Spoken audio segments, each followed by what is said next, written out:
Bueno,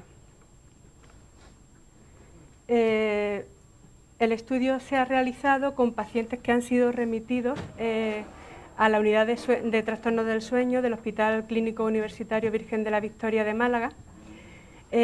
Como han visto ustedes, el síndrome de apnea y hipornea del sueño es una enfermedad muy frecuente que afecta a un gran número de pacientes de la población general y que es capaz de producir en los pacientes que no son tratados y sobre todo en los casos severos, deterioro en la calidad de vida y problemas cardiovasculares, cerebrovasculares, accidentes de tráfico, y al final estos pacientes tienen mayor mortalidad que la población general si no son tratados.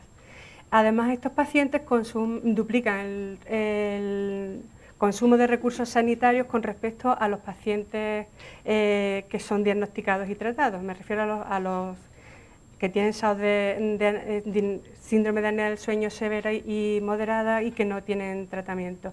En España se calcula que del 3 al 6% de la población general padece un síndrome de apnea del sueño significativo, con síntomas, y de ellos aproximadamente una cuarta parte, alrededor de entre el 24 y el 26% de los pacientes, con un índice de apneas y hiporneas, es decir, un número de episodios de estos, de apneas y de hiporneas, por cada hora de sueño de más de 54, eso significa que tienen un síndrome de apnea bastante severo. Por otra parte, disponemos de tratamientos eficaces para abordar esta patología. Hoy día se considera el tratamiento con presión positiva continua en la vía aérea como el más eficaz y está considerado por todo el mundo como el tratamiento de elección en los casos de apnea severos. Sin embargo, hay una gran controversia sobre el tratamiento en los casos leves y moderados. La controversia fundamentalmente está en si se debe tratar a todos estos casos con CPAP o no.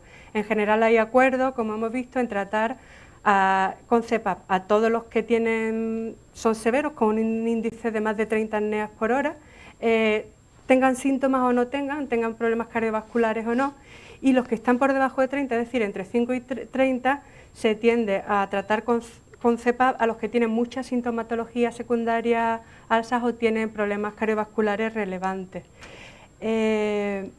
Por otra parte, los tratamientos quirúrgicos sobre la vía aérea superior no ofrecen tampoco garantías de curación en todos los casos y tampoco están exentos de complicaciones. Por todo ello, hay un creciente interés por otras formas de tratamiento con sistemas que pudieran ser eficaces para los casos, sobre todo de apneas leves y moderados, que es donde más controversia hay, y sobre todo si pudieran ser más cómodos y de menor coste que el tratamiento a largo plazo con CPAP. Este es el dispositivo de avance mandibular que ha diseñado Ortosnea. Permite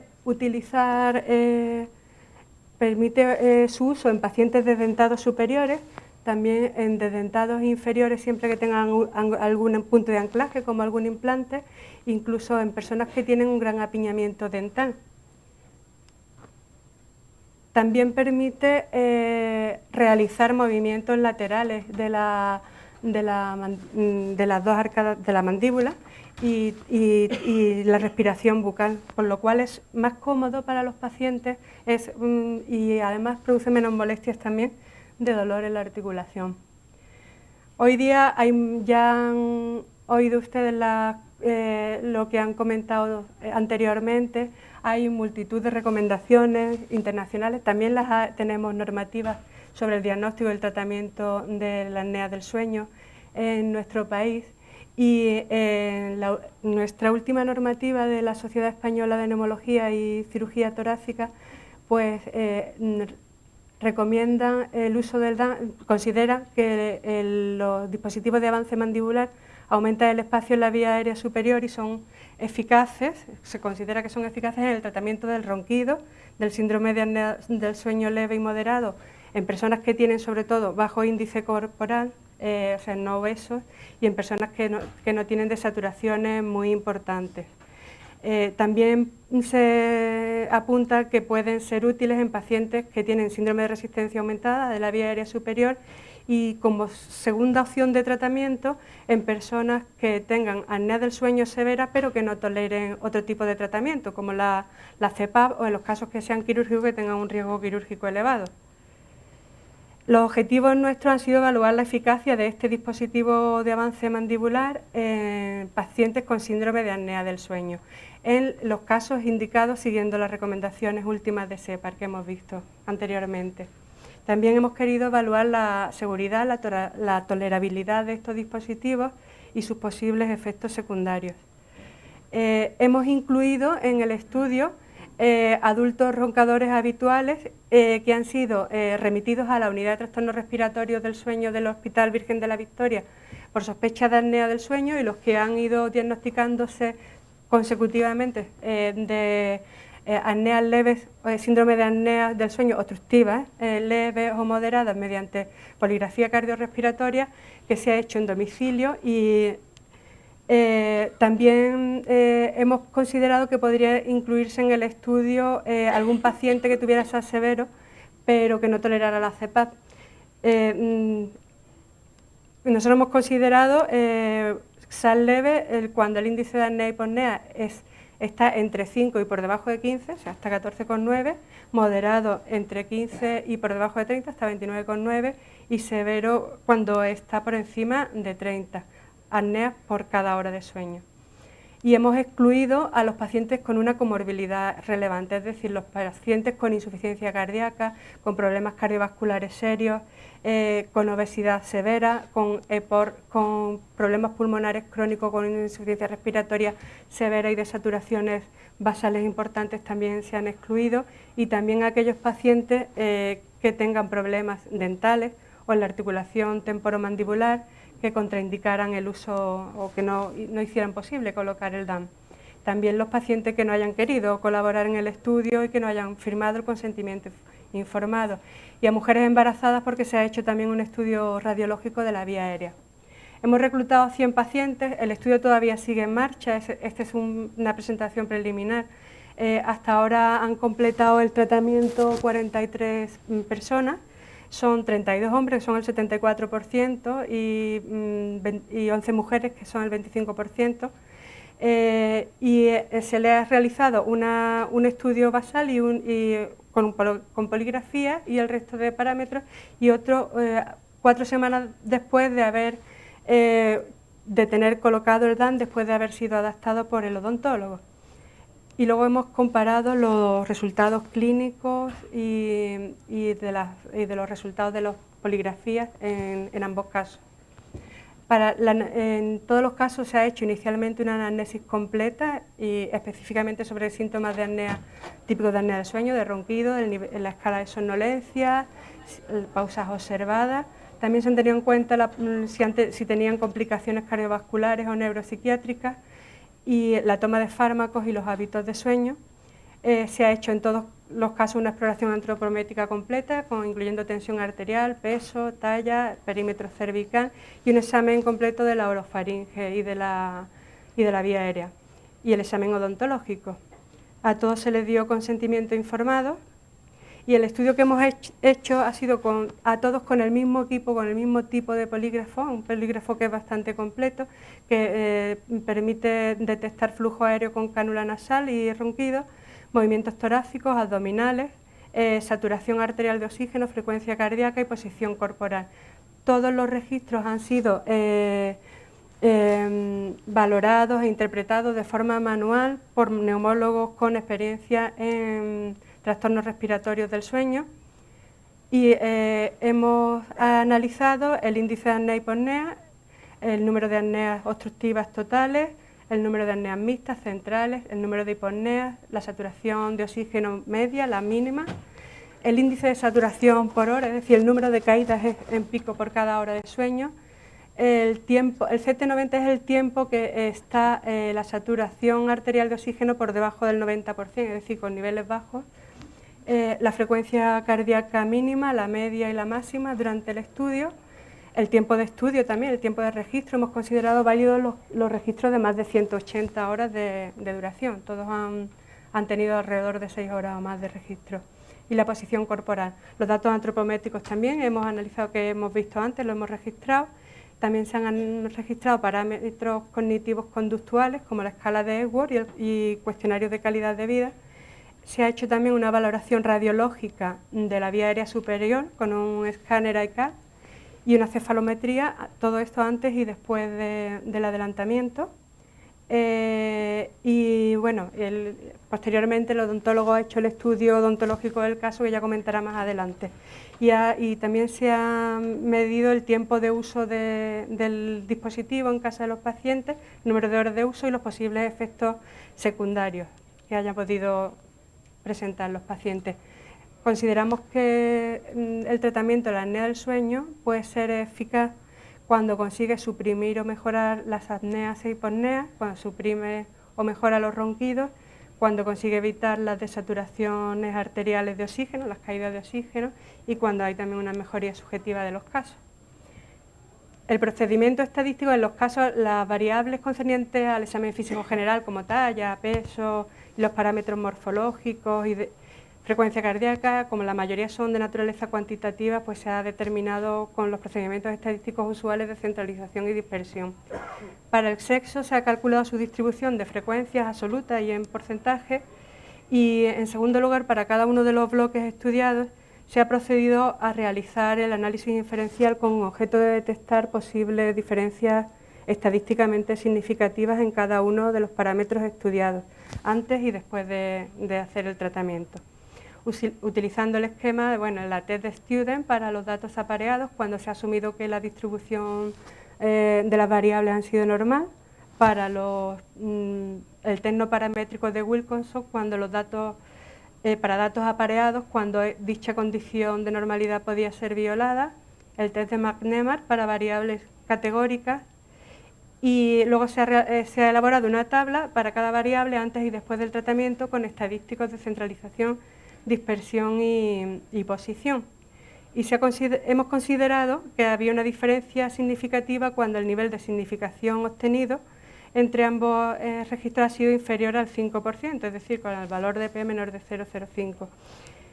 Y en cuanto a los datos del muestreo, hemos obtenido una diferencia significativa superior al 50%, un nivel de confianza del 98% y una potencia estadística del 95%.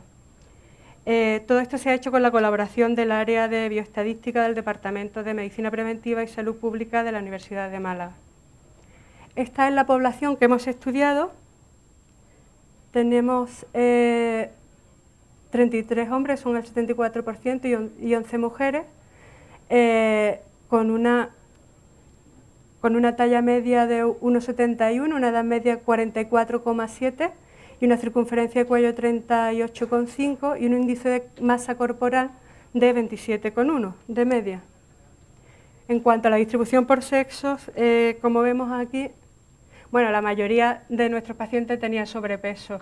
Hay algunos obesos, no eran obesidades importantes. En azul son los varones, las tablas verdes, las barritas verdes son las mujeres. Vemos que la mayoría, tanto hombres como mujeres, tienen sobrepeso. Hay algunos con normopeso y algún caso de varón con obesidad leve. En cuanto a los parámetros que no son puramente respiratorios, el número de ronquidos, la duración del registro antes y después ha sido similar, no ha habido diferencias significativas. No hemos obtenido en este estudio diferencias significativas en cuanto al número de ronquidos detectados por cánula nasal, pero sin embargo llama mucho la atención los resultados que luego hablará con más detenimiento el resto de conferenciantes en la valoración subjetiva del ronquido. Esa gráfica la explicarán luego con más detenimiento, pero vemos en azul los pacientes que antes del estudio y en rojo después del estudio. La mayoría de los pacientes, cuando empezaron el estudio, el paciente y los familiares, porque el cuestionario se ha hecho siempre en compañía con algún familiar que podía observar al paciente por las noches, decían que roncaban a diario y sin embargo después del tratamiento con el dispositivo avance mandibular ha habido una notable mejoría subjetiva de los síntomas. Hemos analizado qué ha pasado, si ha pasado esto en otras, y hemos visto que otros grupos de trabajo que han estudiado estos casos les ha ocurrido lo mismo y pensamos que nosotros obtenemos el sonido, bueno, las gráficas nuestras interpretan el registro de ronquido a través de la cánula nasal, de pequeñas vibraciones en la cánula nasal. La cánula nasal es muy sensible a pequeñas vibraciones y con una respiración un poquito más fuerte de lo normal ya la interpreta como posible ronquido y no es el ronquido perceptible al oído humano. Eso ha ocurrido también en otros medios. Si vieron el vídeo que nos puso el doctor Ferrer ayer, pues si uno si ve las polisonografías y ve lo que ocurre cuando el paciente está dormido y se está grabando además en vídeo y está saliendo el registro simultáneo, hay veces que realmente detectamos que una señal que interpreta el equipo como un ronquido que realmente no es un ronquido fuerte. El problema está en que no medimos la intensidad del ronquido. Quizás esto sea una limitación en este tipo de estudios y que igual sería conveniente incorporar algún sistema que mida la intensidad del sonido para diferenciar entre lo que es un ronquido audible por el oído humano a una respiración un poco más fuerte de lo normal que es detectado por la cánula como una señal de ronquido. Bueno, no nos vamos a detener mucho más en esto. Esta, bueno, es una tabla grande, les voy a señalar uno de los parámetros más importantes. En todas el resto de todas las variables respiratorias hemos obtenido diferencias estadísticamente significativas. Si ven ustedes los valores de P, de la significación estadística, todo lo que está por debajo de 0,05 es significativo. Entonces hemos obtenido diferencias en todas menos el número de apneas centrales. Estos pacientes eran todos pacientes con apnea obstructiva, la inmensa mayoría de las apneas eran obstructivas. Siempre que se hacen registros de estudio del sueño, de vez en cuando hacemos todos alguna apnea central en alguna fase del sueño. Eran un número pequeño de casos, no hay ningún paciente con que todas las apneas eran centrales. Ese tipo de paciente no está incluido en este estudio ni es candidato a este tipo de tratamiento ni a la cepa. Entonces, en resumen, el índice de apnea y hiponea hemos visto que antes del estudio la media de los pacientes tenían una media de 16 apneas por cada hora de sueño y a las 4 semanas después de tener el DAN ha pasado a ser la media de 6. En cuanto a, si lo miramos lo que ocurre en las apneas producidas solo cuando el paciente duerme boca arriba en posición supino, ha pasado la media de 25 a 6,9. En no supino la diferencia es menor, es mucho más marcada en la mejoría en los pacientes que duermen boca arriba, que tienen apnea solo cuando duermen boca arriba, pero también es significativa, ha pasado de 7,8 a hacer 3,9 apneas por cada hora de sueño. El número total de apneas también ha pasado de ser de una media de 69 a 9,5, el número de apneas obstructivas de 34 a 8,7, el número de hipoapneas de 70 a 24, el número de apneas mixtas de 1,4 a 1,02, pero también, y esto nos parece muy interesante, hemos obtenido diferencias estadísticamente significativas tanto en el índice de saturaciones por hora, es decir, el número de caídas bruscas de oxigenación por cada hora de sueño, y también en el tiempo total de sueño en que la saturación ha estado en niveles bajos, por debajo del 90%. Es decir, que también se han mejorado los parámetros de oxigenación arterial. En cuanto a la escala de somnolencia, también hemos obtenido una mejoría, hemos dicho, es otro de los casos que también ha habido diferencias significativas. Si vemos esta representación gráfica de lo que hemos visto anteriormente, pero viendo lo que ocurre en hombres y en mujeres, en hombres son las barras azules, mujeres las verdes, antes y después de colocar el dispositivo de avance mandibular. Aquí tenemos el índice de apnea y hipoapnea global antes y después del dispositivo de avance mandibular, en hombres los azules y en verde las mujeres. Y luego hemos querido analizar, desglosar un poco si hay el mismo grado de mejoría según la severidad que teníamos en los pacientes de apnea y hipoapnea. En esta tabla, a ver si puedo señalar. Teníamos al principio, aquí viene representado, antes el índice de apnea y hipoapnea antes de empezar con el dispositivo y después del dispositivo. Teníamos en total, antes de empezar el estudio, 21 casos de apnea leve. De ellos, Después del estudio, 14 se les ha normalizado el índice de apnea y hiponea, es decir, han pasado a tener un índice de apnea y hiponea por debajo de 5, y 7 han seguido teniendo apneas leves. 18 casos moderados, 6 han pasado a normalizar el estudio, que eso es un 33%, en total de los leves el 66% de los casos han pasado a ser normales, y de los moderados el 33% de los casos. En general, como ven aquí en verde hemos representado los casos en los que se ha cambiado el nivel de severidad a un estadio más leve. Mejoran el estado 30 casos, que supone el 76 por 92% de los casos. No aparecen apneas, es decir, se normaliza el tema en 20 casos, que es el 51% de los casos en global, y no empeora de nivel de severidad ningún paciente. En aquella diapositiva de arriba vemos representado el global de enfermos en azul, cuántos pacientes había en cada nivel de severidad antes de colocar el DAN, y en rojo después de colocar el DAN, y hemos visto que han pasado hacia niveles más leves, ¿no?, digamos, de severidad. Si analizamos lo mismo pero solo en las apneas en supino, vemos también que mejoran el estado 32 casos, que es el 82% de los casos, mejoran más en las apneas que se producen sobre todo durmiendo boca arriba en supino. Mantienen el estado 7 casos y no empeora ninguna. Y vemos también cómo se desplaza, que hay más casos en estadios más leves de la enfermedad después del DAN que antes de colocarlo.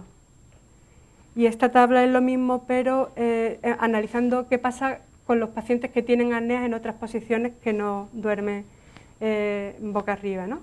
Y en estos casos hemos visto que también se consigue mejoría todos los datos numéricos que están aquí en verde en muchos de los casos. En otras se mantienen igual. Aquí los resultados no son tan buenos, aunque el índice de apnea y hiponea global sí mejora. Pero hemos visto que algunas de las apneas en posición no supino pueden incluso empeorar en el 15% de los casos, pero mejoran el 51% de los casos totales en estos casos. Y no hay apneas, se normalizan también el 76% de los casos. Aquí vemos lo mismo, en algún caso ha pasado el escalón hacia superior. En cuanto a la presión arterial, no hemos tenido diferencias significativas en los pacientes que hemos estudiado antes y después del uso del dispositivo de avance mandibular, pero también tenemos que reseñar que no había ningún hipertenso en este grupo que nos ha caído, entonces no cabía cambios significativos en esos parámetros. Esta gráfica es una representación también de lo que ocurre, cómo han variado los... Tenemos la impresión de que mejoran más las mujeres que los hombres, lo que pasa es que todavía, vamos a seguir ampliando el estudio, todavía no tenemos tanto número de mujeres como para poder hacer una estadística fiable con estos datos, pero hemos visto como el número de apneas totales antes del estudio es en varones y después, y antes del estudio, antes de colocar el dispositivo avance mandibular y después, también ha mejorado. Lo mismo ocurre, esta es la gráfica con las diferencias de apneas obstructivas en varones y mujeres antes y después de hacer el estudio. Esto es lo que ocurre si analizamos las hipoapneas antes y después del estudio. Esto es lo que ocurre con las apneas mixtas, son muy poquitas, la inmensa mayoría de las apneas que han presentado estos pacientes han sido obstructivas. Y también está la gráfica de lo que ocurre con las desaturaciones en varones y en mujeres antes y después de colocar el dispositivo de avance mandibular. Y también en el tiempo en que la saturación arterial de oxígeno está por debajo del 90 antes y después, que también se reduce significativamente. Como conclusiones podemos decir que en nuestro estudio el uso del dispositivo de avance mandibular de ortoapnea en pacientes con síndrome de apnea sueño leve y moderado consigue una reducción significativa de las apneas e hipoapneas, a expensas fundamentalmente de las apneas obstructivas y mixtas, y se mejora tanto el índice de apnea total como el índice de apnea en posición supino y no supino, siendo más acusada la mejoría del índice de apnea y hipoapnea en las que se producen en posición supino, durmiendo boca arriba. En total, el uso de este dispositivo de avance mandibular ha conseguido una reducción superior al 50% del índice de apnea y hipoapnea en el 69% de los casos, que no es nada despreciable. Y en este estudio también hemos obtenido, lo que nos parece también importante, una mejoría significativa del índice de saturación por hora de sueño, y también se ha obtenido una reducción significativa en el tiempo de saturaciones por debajo del 90%. No hemos obtenido mejoría significativa ni en la saturación media de oxígeno, ni en la máxima, ni en la mínima tras el uso del dispositivo, ni tampoco en la tensión arterial sistólica ni diastólica tras el uso, aunque ya hemos dicho que la población no era hipertensa, no había ningún hipertenso de entrada.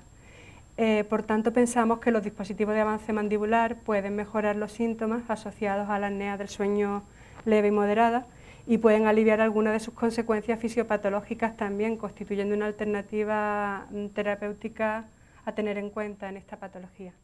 Muchas gracias por su atención. Bueno, voy a intentar ser muy breve, tenemos poco tiempo. Ya ha dicho la doctora Mercedes que el dispositivo que hemos usado para el estudio ha sido el ortoapnea. Supongo que ya todos habéis tenido tiempo de ir al stand y verlo y que os explicaran. Es un dispositivo de avance mandibular tipo férula, consta de dos independientes. La superior lleva un alambre que tiene una muesca en uno de sus extremos, por donde se insertará posteriormente el tornillo que lleva en la inferior. Aquí se ve la parte superior y esta es la parte inferior del tornillo. El tornillo está colocado de manera que cuando el dispositivo está activado en boca, cuanto mayor es la apertura bucal del paciente, mayor avance conseguimos. El dispositivo puede estar fabricado de un solo material, de un metacrilato, que es un termoplástico rígido, o de dos materiales. En el caso del de dos materiales, el metacrilato rígido va en la parte de fuera y en el interior tiene un material elastomérico que es gomoso y que, sobre todo, en el momento de la inserción y desinserción del aparato, al paciente le va a resultar más confortable porque es depresible. Ortoapnea es el único dispositivo en el mercado que hace simultáneamente, que permite realizar simultáneamente estos tres movimientos, ¿no? El avance, lógicamente, que lo lleva ya el tornillo, que es milimetrado con una llave, las lateralidades y la apertura, que ya digo que cuanto mayor apertura, mayor avance se consigue. Bueno, las alteraciones que hemos encontrado, esto es de la revisión de la literatura, ya se ha hablado mucho en este congreso, no creo que haya que pararse más. Tenemos alteraciones cefalométricas, una elongación de la mandíbula, una posterior rotación, alteraciones de la oclusión, ya la hemos estado viendo, y también tenemos síntomas de cualquier otro aparato, un aumento, un aumento de la salivación, una sequedad bucal o dolor y molestias en los dientes, en la ATM y en la encía. Bueno, empezamos un poco con los resultados de las alteraciones que hemos tenido en nuestra muestra de pacientes. La primera gráfica muestra las molestias que tenemos en la encía. La parte blanca es el tanto por ciento de pacientes que no presentan molestias. En este caso, un 64%, la gente que no se queja de molestias en encía. Solo un 5%, que es la parte oscura, va a sufrir molestias en la encía durante más de una hora después de haberse quitado el dispositivo. El 31%, que es la parte roja, va a sufrir esas molestias, pero son menores de una hora tras quitarse el dispositivo. La media suele estar entre 10 minutos y media hora. La molestia en los dientes, igual, un 48%, en la parte blanca no sufre molestias dentales, y un 12% las va a sufrir durante más de una hora después de haberse retirado el dispositivo. El 40% sufre estas molestias, pero las va a sufrir por menos de una hora. Las molestias en la articulación temporomandibular, un 64% de los pacientes no sufren de ellas, un 26% las sufre durante una hora después de haberse quitado el dispositivo y solo un 10% va a sufrirlas durante más de esta primera hora. La sequedad bucal, la mitad de los pacientes se quejan de levantarse por la noche y necesitar beber un poquito de agua para aliviar esa sensación. Y hipersalivación, un 67% no se queja de ella y un 32% sí la sufre. Al principio es muy incómoda, pero se aprende a controlar, como todo. Bueno, en nuestra muestra, los pacientes que llevan más avance no han sufrido mayores complicaciones. No hemos observado ninguna correlación significativamente estadística entre esto. Imaginamos que las complicaciones vendrán derivadas de una susceptibilidad que traiga ya el paciente, de alguna patología previa asintomática que ya tuvieran en la articulación, etcétera. Bueno, el protocolo que hemos seguido, la primera visita, se le hacía una pequeña historia clínica y una exploración. Se mandaba, si tuviéramos alguna duda del estado de alguna pieza, a hacer una ortopantomografía para corroborar que no hubiera ninguna patología que no fuera visible. La segunda visita, lo primero que hacían era rellenar el consentimiento informado. Rellenaban un cuestionario de calidad de vida y tomábamos los registros. Con la galga de George hemos iniciado el avance siempre al 80% del avance máximo del paciente. Se mandaba luego, se tomaban las impresiones, lógicamente, y mandábamos al paciente al centro de radiología a realizarse 2 teleradiografías de cráneo, una en máxima intercuspidación y la segunda con la misma mordida que tomamos con el avance al 80. Igual con 2 escáneres. En la tercera visita, si todo iba bien, se entregaba el aparato y se ajustaba. Se realizaban las fotos intraextraorales. La cuarta visita a los 15 días es muy importante porque el paciente te va a referir a alguna molestia por presión en algún diente o, hay que ir controlando eso. Y la quinta visita, si todo estaba bien y el paciente lógicamente refería una mejoría de la sintomatología, pues se le daba un segundo cuestionario de calidad de vida ya para rellenarlo, pensando. Yo le decía al paciente que pensara en ese mes que había sido tratado con el dispositivo. La tolerancia que hemos tenido ha sido muy buena. El 86% de los pacientes toleran y usan el dispositivo. Solo hay un 14% que no lo toleran, y esas son las causas. Un alto reflejo nauseoso, principalmente. Son los pacientes, ya se les ve venir cuando se le toma la primera impresión superior y te empiezan a mover las piernas en el sillón, ¿no? A querer vomitar, que no lo soportan. Esos pacientes vamos a tener un poquito más de problemas con ellos. No todos, pero la mayoría. Dolor en la articulación, un 4%. El 2% refiere que siente claustrofobia al tener el dispositivo puesto y que no lo soporta. Las otras causas en este caso han sido que el paciente ha encontrado trabajo y no puede venir a consulta, no tiene tiempo de venir a consulta y no se le terminó de ajustar, se le sale el aparato inferior. Entonces, esa sería la otra causa. El cumplimiento. El 83% de los pacientes se ponen el dispositivo los 7 días a la semana y lo usan desde que se acuestan hasta que se levantan.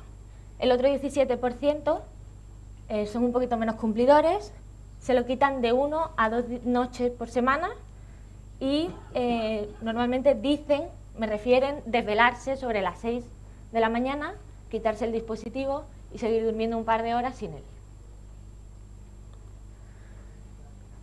Bueno, esto es el ejemplo de 2 teleradiografías. No sé si veis la diferencia, la primera está en máxima intercuspidación, la segunda tenemos puesta la horquilla, la misma horquilla que mandamos al laboratorio para realizar el dispositivo. Aquí tenemos la cefalometría hecha. En la cefalometría se ha medido la anchura sagital de la vía aérea en 4 puntos, en el punto más superior, en el más inferior y 2 intermedios. La diferencia más significativa estadísticamente la hemos conseguido en la hipofaringe. No sé si la veis bien en esta parte. Es donde hemos conseguido mayor diferencia.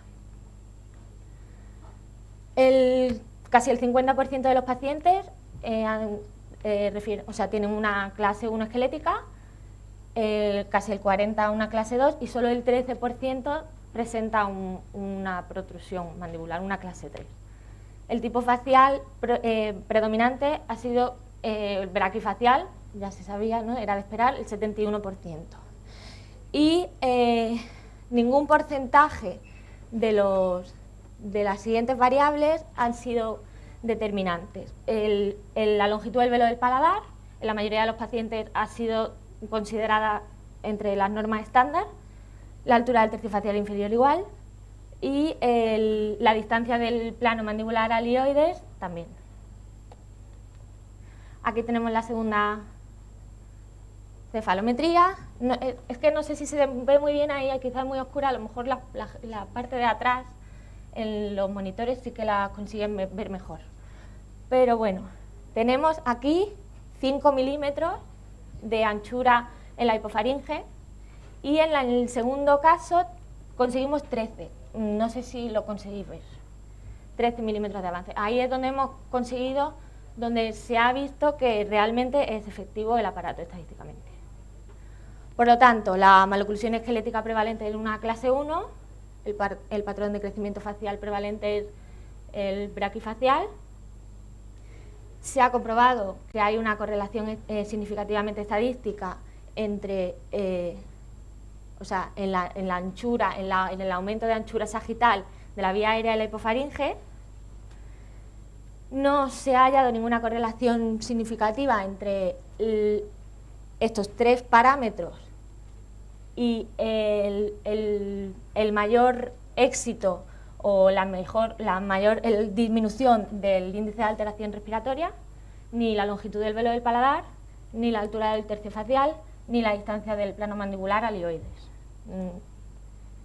El 93% de los pacientes refieren alguna alteración de las que hemos descrito anteriormente, pero solo el 13% de este 93%, el 13% de estos pacientes les ha llevado a abandonar el tratamiento con el dispositivo, el 13%. Como he dicho antes, el 86% de los pacientes han tolerado bien el dispositivo. Okay, one special point we wanted to examine was the visualization of the images between or during using this orthoapnea mandibular repositioner device and before, to see the difference between the different positions. We wanted to show these images by 3D CT scans because we think that we get a new point of view. The objectives were, as we already know, sleep apnea is based on a constriction of the upper airway, and that's the basic factor that we have, and the mandibular advancement devices increase the patency of the airway. We wanted to investigate the correlation between the upper airway or between the patency of the upper airway using these devices in comparison with non-advancement positions. The relationship we wanted to evaluate later. The methods we used we recruited 30 patients. Of these patients that the clinic, the hospital clinic in Malaga, that we had in the hospital from Malaga.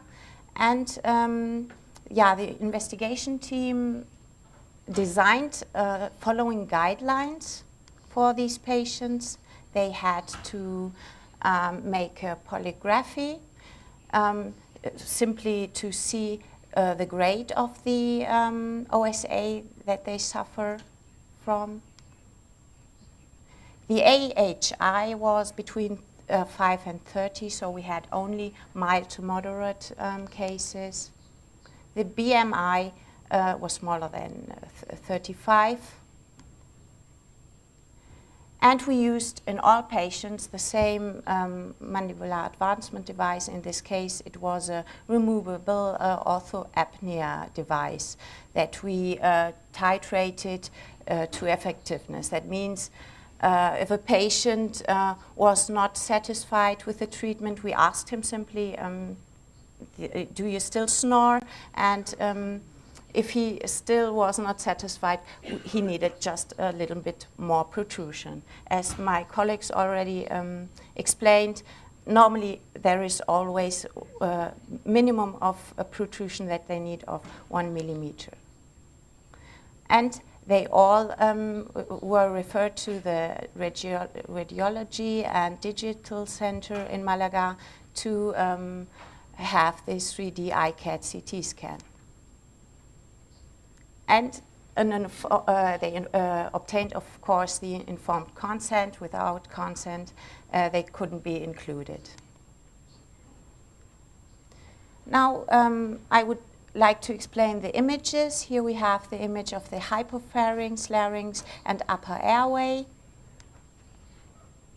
We performed 2 3D iCAD scans, of course, one with the device, or one with advancement, and 80% of the advancement, and one without. And here we can see this is the portion that we were interested in. The superior border, normally the edge of the soft palate, inferior border being the tip of the epiglottis. And as I already explained, in protrusion, in advancement position, and without. Here we have an image from below. The airway analysis tool that we used was a Dolphin analysis tool, Dolphin program, and automatically it calculated the parameters that we need. The sensitivity setting was also in all patients the same. We were focused on the items volume, airway area, and airway volume. Here we can see another example how it looks like to examine the airway volume in this case. And these are for, also here for Spain, new pictures and also very interesting pictures. We were interested in the examination of the geometry and caliber of the Persian that I've already explained, with advancement and without. And later we compared the required data. Here we have these pictures in comparison. We can see here our portion. It's the same patient. And these in normal occlusion position, we can see airway area of 588.2 square millimeters in comparison to 837.4 square millimeters. It's a significant difference. The same patient, the same picture with focused on the volume, airway volume. And again, we see an increase of 14,129.5 cubic millimeters to 20,479 cubic millimeters. Again, all data were very positive. Here I would like to show another point of view from below again, and I think here you can see the airway patency difference very well.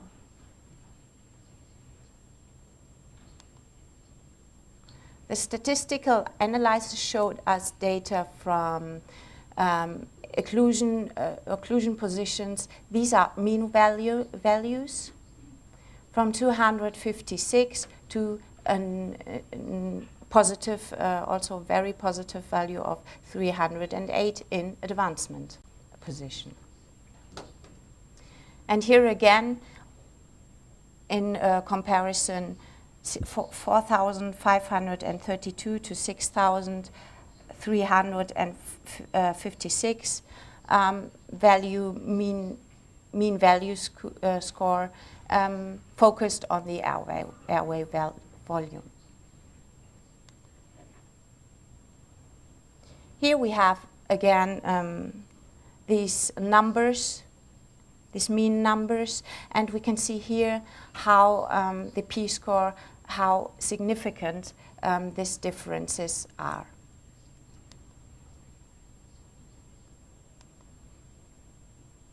We concluded that the skewness of volume and airway area have both positive values. So only a few patients responded negatively to this MAD treatment. It increased the patency regarding the airway volume and the airway area, and we concluded that a volumetric and patency improvement means gain of volume, more airflow, and in the end, an improvement of the OSA symptoms.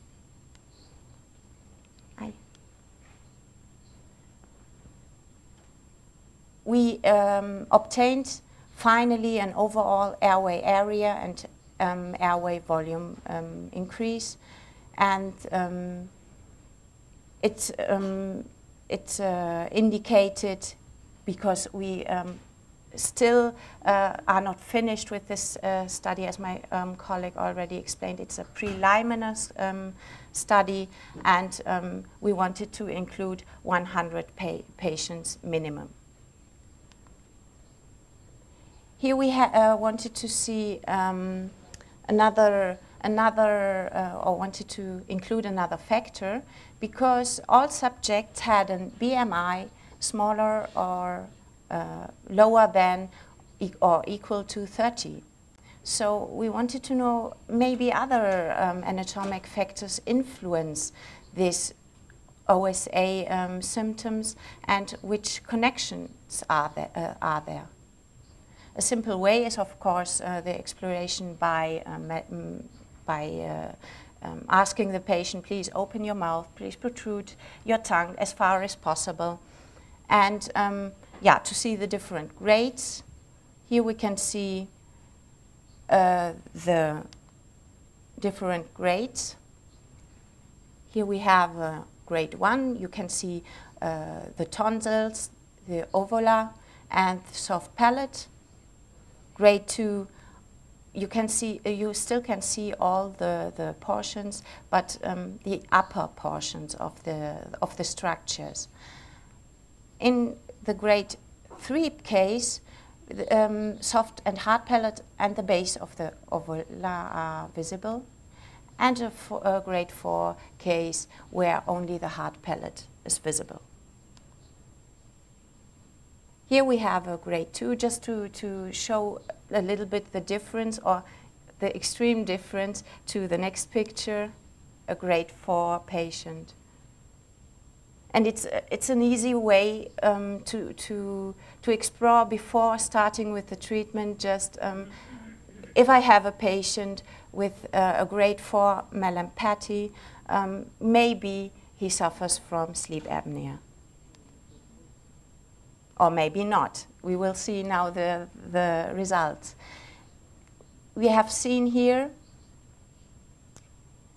the mean values again. The majority of our patients have 3 or 4 class Mallampati, 34.1% and 40.9%.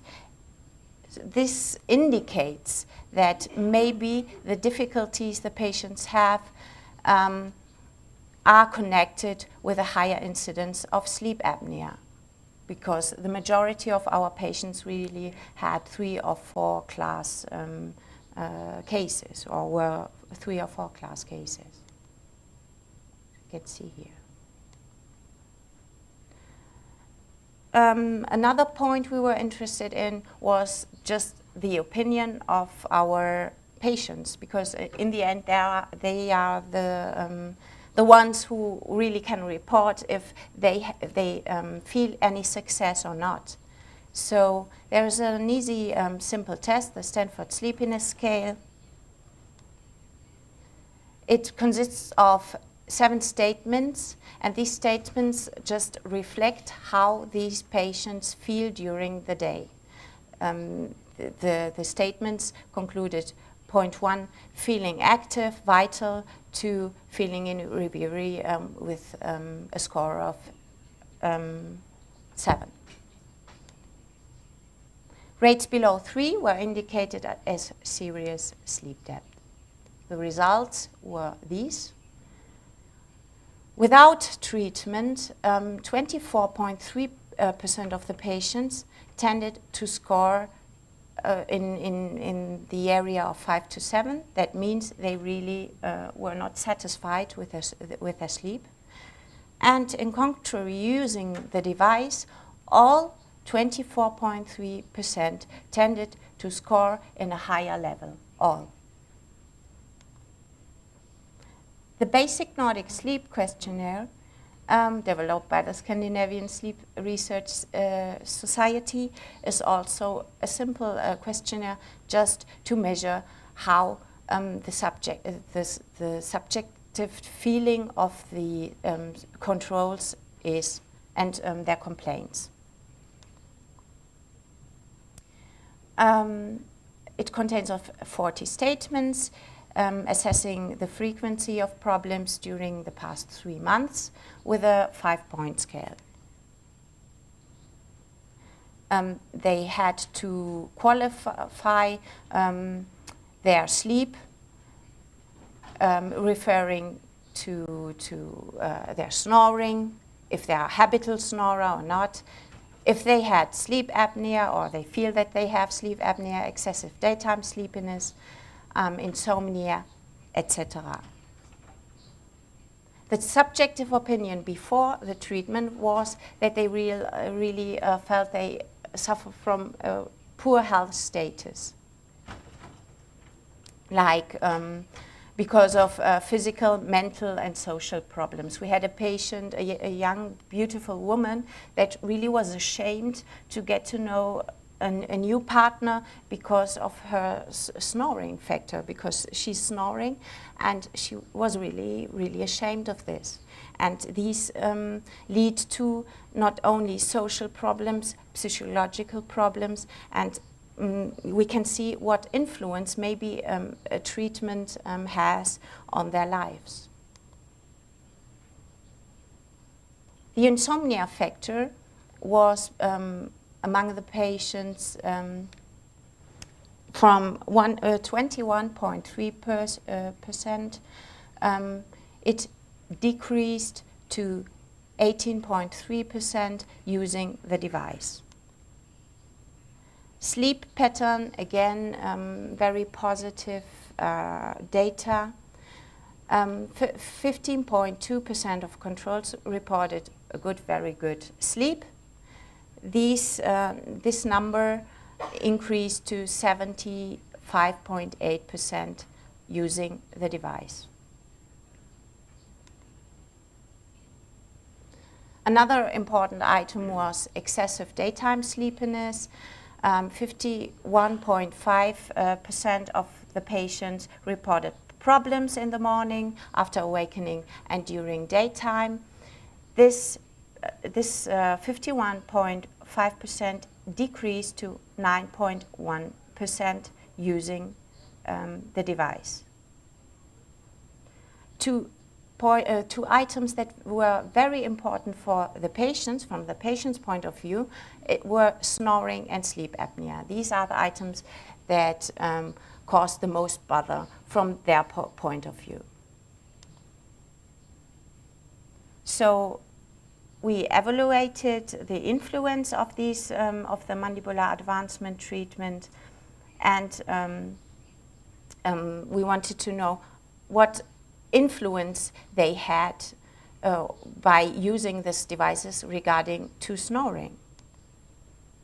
And as my colleague already showed, here is one part of a questionnaire. It's one question, and it's a very important question because it shows how many times a day the patients, or per week, the patients snore. These are habitual snorers. 31 persons snore every day, 31. And almost all patients responded using the device, responded positively. 97% of all subjects suffered from chronic snoring, as we can see here, defined 3 to 5 days per week. And it was really very significant, and also the patients, the first thing that they tell us when they come is that they are snoring, that not the sleep apnea factor. Post-treatment results show that this number decreased to 21%. So from these 97%, in the end, 21% still snore, or snore habitually. 69.7% of all controls considered that they had severe problems regarding sleep apnea. In this questionnaire, it was scored with 4 to 5. These results were extremely positive because from these 69.7%, in the end, we left only 3% with these problems. So it's a good result and a very high improvement regarding sleep apnea. So the BNSQ, this questionnaire illustrates an evidence for the orthopnea repositioner device, and it shows the efficiency regarding quality of life. We concluded that the patients had a very positive sleep pattern, and they improved in many items, many factors, as sleep apnea in general, but also the psychological factor, social problems. It's for them really a positive factor regarding quality of life.